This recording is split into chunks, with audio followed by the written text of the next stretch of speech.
Texture paint.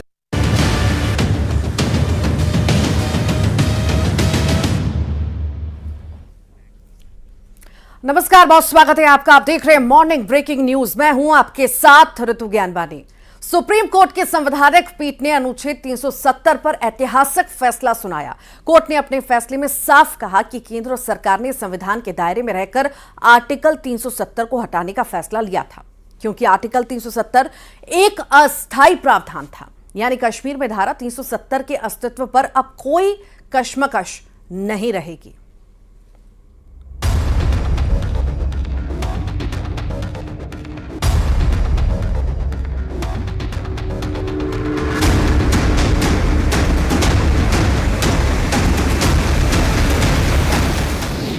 Supreme court की संवैधानिक पीठ का फैसला, जम्मू कश्मीर से धारा 370 हटाना संवैधानिक। 30 सितंबर 2024 तक जम्मू कश्मीर में चुनाव कराने का निर्देश।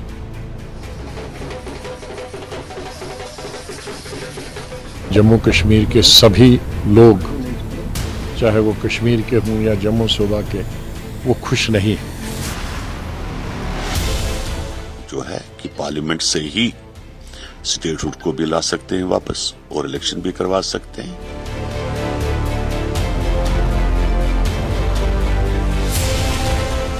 सुप्रीम कोर्ट के इस फैसले के बाद जम्मू कश्मीर में जश्न का माहौल दिखा। लोग सड़कों पर एक दूसरे को मिठाई खिलाते नजर आए। आखिर हो भी क्यों ना, पिछले करीब 4 साल से लोगों में धारा 370 को लेकर जो मतभेद के हालात थे, वो अब कोर्ट के फैसले के बाद खत्म हो गए। कोर्ट ने साफ शब्दों में कहा कि आर्टिकल 370 हटाना संवैधानिक रूप से वैध है और केंद्र सरकार ने अच्छी मंशा के साथ इसे हटाने का काम किया। कोर्ट ने फैसले में जम्मू कश्मीर को जितने जल्दी हो सके राज्य का दर्जा वापस देने की बात भी कही और साथ ही चुनाव आयोग को नए परिसीमन के आधार पर 30 सितंबर 2024 तक चुनाव कराने का निर्देश भी दिया। किसी प्रकार की कोई शंका नहीं है, ना ही हमें कोई बता सकता है कि ये फैसला टेम्पररी है। अभी सुप्रीम कोर्ट ने बता दिया है कि ये जो प्रोविजन था टेम्पररी था, अस्थायी था, ये हटना ही था और उन्होंने हटा दिया। राजनीतिक दल कोर्ट के फैसले पर भले ही अलग अलग प्रतिक्रियाएं दे रहे हैं, लेकिन जम्मू कश्मीर के लोग इस फैसले से खुश हैं और ये खुशी सड़कों पर जाहिर भी हो रही है। इस बीच बीजेपी के राष्ट्रीय अध्यक्ष जेपी नड्डा ने सोशल साइट पर पोस्ट कर सुप्रीम कोर्ट के फैसले का स्वागत किया। सुप्रीम कोर्ट ने इससे पहले 16 दिनों की बहस के बाद 5 सितंबर को फैसला सुरक्षित रख लिया था। भारत के मुख्य न्यायाधीश डीवाई चंद्रचूड़, न्यायमूर्ति संजय किशन कौल, न्यायमूर्ति संजीव खन्ना, BR गवई और न्यायमूर्ति सूर्यकांत की 5 न्यायाधीशों की संविधान पीठ ने ये फैसला सुनाया है।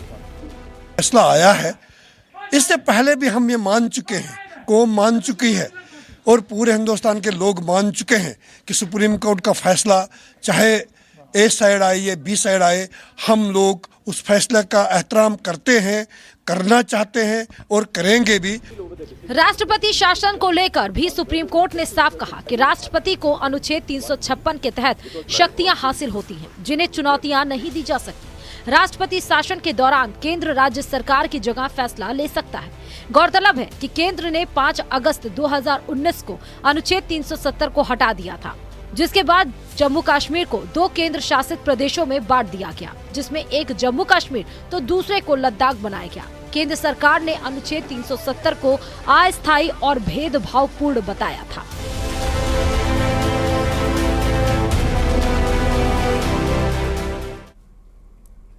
370 हटने के एससी के फैसले पर पीएम मोदी का लेख। बता दें आपको, जम्मू कश्मीर और लद्दाख में बदलाव आया है। ये उन्होंने लिखा, कानून और बिना भेदभाव के लागू होते हैं। हमने नागरिकों की चिंताओं को समझा, एक भारत श्रेष्ठ भारत की भावना मजबूत हुई।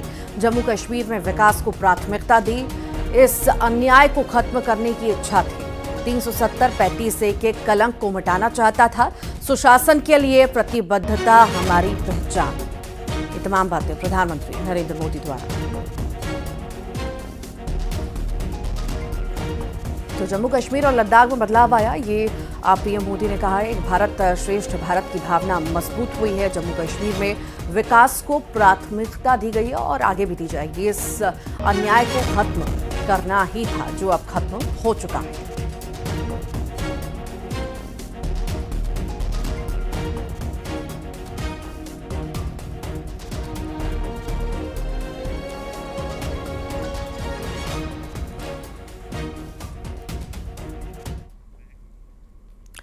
और मध्य प्रदेश छत्तीसगढ़ में एक दिन शपथ ग्रहण समारोह होगा। बता दें कल यानी 13 दिसंबर को शपथ ग्रहण समारोह रखा गया है। लाल परेड मैदान में समारोह होगा। ये बड़ी खबर इस वक्त हम आपको बता रहे हैं। मध्य प्रदेश छत्तीसगढ़ में दोनों ही जगह कल शपथ ग्रहण समारोह होने वाला है। आखिर समय क्या रहेगा, किस तरह की तैयारियां रहेंगी, इस बारे में अभी जानकारी नहीं आ पाई है। बाकी जहां कार्यक्रम रखा गया है वहां पर तैयारियां जोरों पर चल रही हैं। राज तिलक कल होने जा रहा है। मध्य प्रदेश में भी छत्तीसगढ़ में भी हफ्ते से ज्यादा का वक्त बीत चुका है। 8 दिन हो चुके हैं और मुखिया प्रदेश को जो है अब मिलने जा रहा है। शपथ ग्रहण होगा। ऑफिशियली सीएम जो हैं अरुण साय और मोहन यादव बन जाएंगे। तो कल बेहद खास, माफ कीजिएगा, विष्णुदेव साय जो है कल और मोहन यादव मुख्यमंत्री पद की शपथ लेंगे। बेहद ही खास कल का दिन होने वाला है।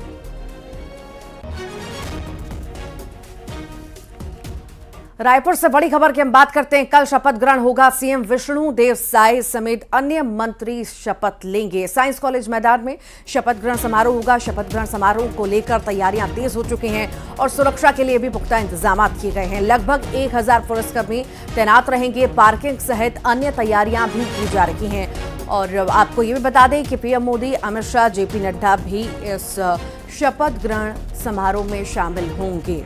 तो कल विष्णुदेव साय मुख्यमंत्री पद की शपथ लेंगे। बड़ा कार्यक्रम रखा गया है और इसको लेकर के तैयारियां भी अब तेज हो चुकी हैं। ये भी बता दें आपको कि चुनाव के दौरान प्रधानमंत्री ने कहा था कि वो जरूर आएंगे शपथ ग्रहण समारोह में और पीएम मोदी, अमित शाह, जेपी नड्डा शामिल होने के लिए पहुंचेंगे।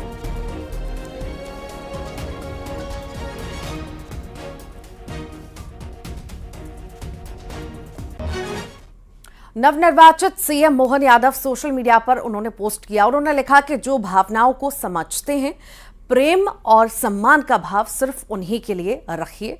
जलो वहां जहां जरूरत हो, उजालों में चिराग के मायने नहीं होते। तो ये ट्वीट उनके द्वारा किया गया है। सोशल मीडिया प्लेटफॉर्म एक्स पर उनके द्वारा ट्वीट किया गया है।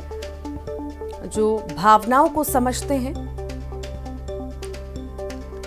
प्रेम और सम्मान का भाव, ये ट्वीट मोहन यादव द्वारा सिर्फ उन्हीं के लिए रखिए। जलो वहां वहां जरूरत हो जहां, उजालों में चिराग के मायने नहीं होते। तो ये ट्वीट मोहन यादव द्वारा किया गया है।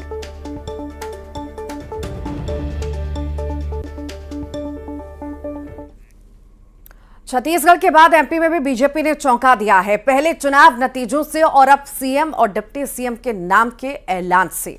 विधायक दल की बैठक के बाद मुख्यमंत्री के लिए मोहन यादव के नाम का ऐलान किया गया।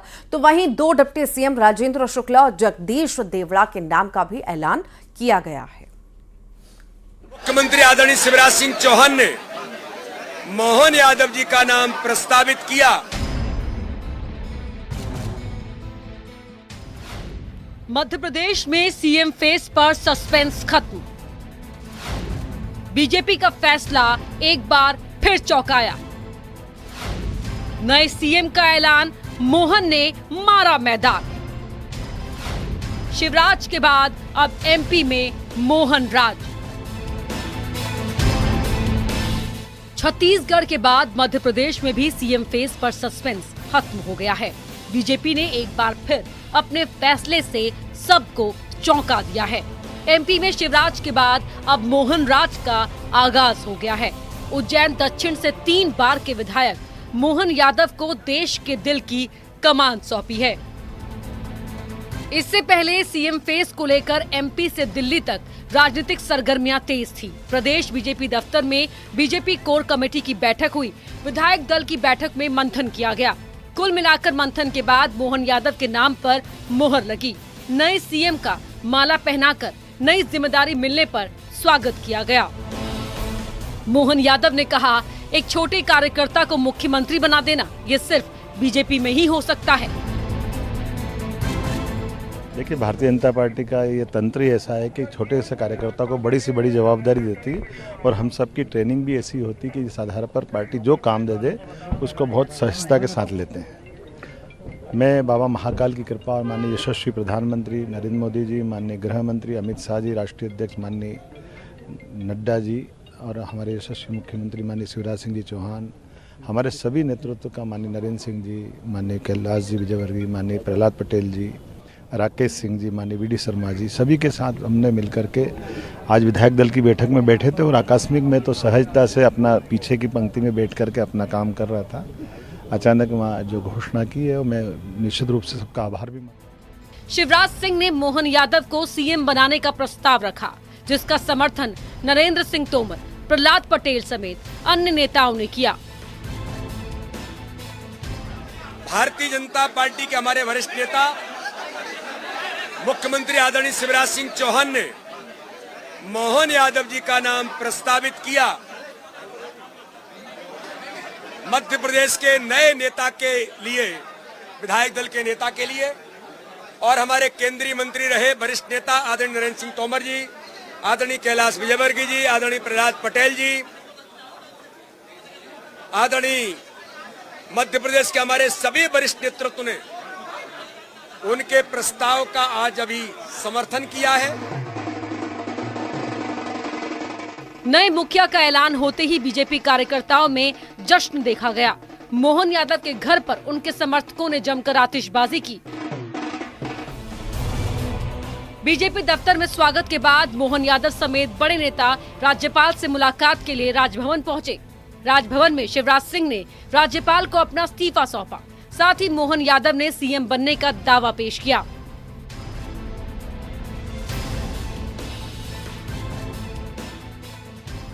मध्य प्रदेश में सीएम के साथ इस बार 2 डिप्टी सीएम होंगे। जगदीश देवड़ा और राजेंद्र शुक्ल को डिप्टी सीएम बनाया गया है, तो वहीं नरेंद्र सिंह तोमर को विधानसभा अध्यक्ष बनाया गया है। मध्य प्रदेश में अब मोहन यादव कप्तान बन गए और उनकी टीम में भी नए चेहरों को जगह मिलती दिख रही है। यानी बीजेपी प्रदेश के विकास के लिए नए खिलाड़ियों के साथ मैदान में उतर रही है। Bureau report, news 18।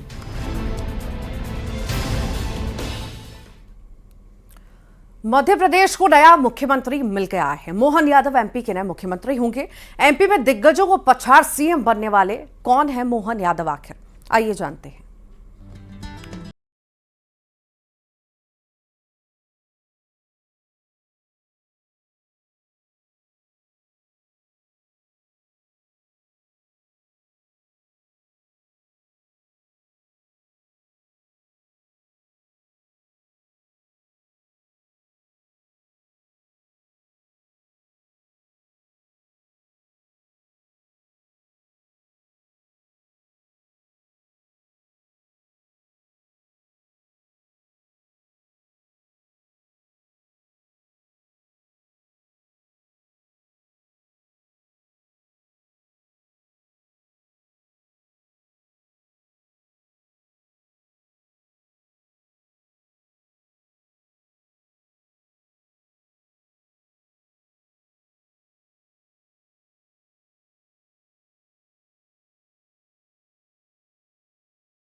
Mohan Yadav ने न्यूज 18 से खास बातचीत की। उन्होंने आला कमान का धन्यवाद किया, साथ ही प्रदेश के विकास की बात कही। उनका कहना था कि डबल इंजन की सरकार पीएम की अगुवाई में कदम से कदम मिलाकर चलेगी।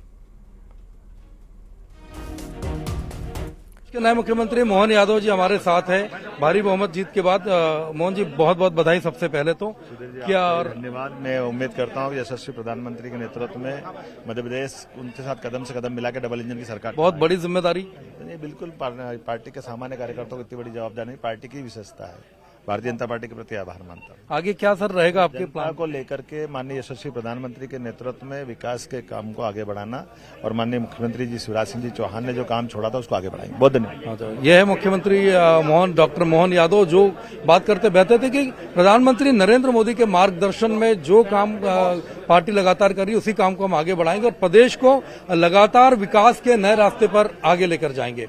सुधीर दीक्षित, न्यूज 18 भोपाल। भोपाल में सीएम हाउस में मोहन यादव ने शिवराज सिंह चौहान से मुलाकात की और इस दौरान दोनों नेता गर्मजोशी से मिले। ये तस्वीरें आपको दिखा रहे हैं, भोपाल के सीएम हाउस की तस्वीरें हैं जहां पर शिवराज सिंह चौहान और मोहन यादव की ये मुलाकात, गुलदस्ता देते हुए मुख्यमंत्री नजर आए। खास ये मुलाकात।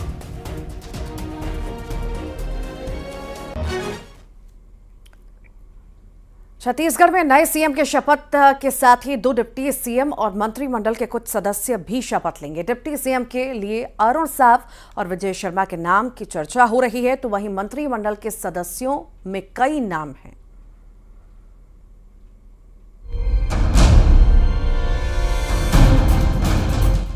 साई सरकार में 2 डिप्टी सीएम होंगे जिनमें अरुण साव और विजय शर्मा के नाम शामिल हैं। वहीं पूर्व मुख्यमंत्री डॉक्टर रमन सिंह के विधानसभा अध्यक्ष बनने की चर्चा भी है। रमन सिंह 1990 में पहली बार विधायक बने। 1999 में वे राजनांदगांव से सांसद बने और केंद्र सरकार में मंत्री भी रहे। इसके बाद साल 2003 से 2018 तक वो छत्तीसगढ़ के मुख्यमंत्री रहे। डिप्टी सीएम में 2 नामों की चर्चा है, जिसमें अरुण साव और विजय शर्मा के नाम प्रमुख रूप से लिए जा रहे हैं। अरुण साव की बात करें तो उन्होंने 1990 में एबीवीपी से छात्र राजनीति की शुरुआत की। 2019 में वो बिलासपुर से सांसद बने। 2022 में बीजेपी के प्रदेश अध्यक्ष बनाए गए और 2023 में पहली बार वे विधायक बने हैं। वहीं विजय शर्मा पहली बार कवर्धा से विधायक बने हैं। उन्होंने कांग्रेस सरकार के कद्दावर मंत्री वन मंत्री मोहम्मद अकबर को हराया है। वो भारतीय जनता युवा मोर्चा के प्रदेश अध्यक्ष भी रह चुके हैं।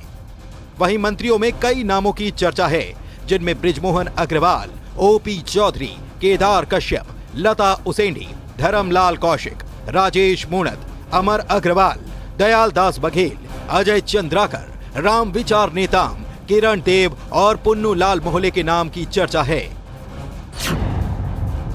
बात अगर करें ओपी चौधरी की, तो वो 2018 में कलेक्टर पद से इस्तीफा देकर बीजेपी में शामिल हुए और 2023 में रायगढ़ सीट से उन्होंने जीत हासिल की। वहीं लता उसेंडी 1999 में पार्षद बनी। 2003 में वो पहली बार विधायक बनी। 2008 में जीतकर मंत्री बनी। राज्य महिला आयोग की वे अध्यक्ष रहीं। वर्तमान में बीजेपी राष्ट्रीय उपाध्यक्ष हैं। वहीं केदार कश्यप पहली बार साल 2003 में विधायक बने थे और रमन कैबिनेट में वे राज्य मंत्री रहे। 2008 और 2013 के साथ ही 2023 में भी उन्होंने जीत हासिल की। 2008 से लेकर 2018 तक वे कैबिनेट मंत्री रहे। धर्मलाल कौशिक के भी मंत्रिमंडल में शामिल होने की चर्चा है। धर्मलाल कौशिक चौथी बार बिल्हा से विधायक बने हैं। पार्टी में वे कई पदों पर रहे हैं। 2003 में वे चुनाव हारे, लेकिन राज्य मंत्री का दर्जा मिला। 2008 से 2013 तक वे विधानसभा के अध्यक्ष रहे। 2013 में वे बीजेपी के प्रदेश अध्यक्ष बनाए गए। 2018 में उन्होंने नेता प्रतिपक्ष का पदभार संभाला। इसके अलावा मंत्रिमंडल के चेहरों में कई नामों की चर्चा है, जिसका खुलासा 13 दिसंबर को ही होगा। लेकिन ये बात तय है कि इस बार मंत्रिमंडल में सरगुजा, बिलासपुर और बस्तर संभाग का दबदबा रहेगा। Bureau report, news 18 Raipur. और आइए अब देखेंगे खबरों का 2020।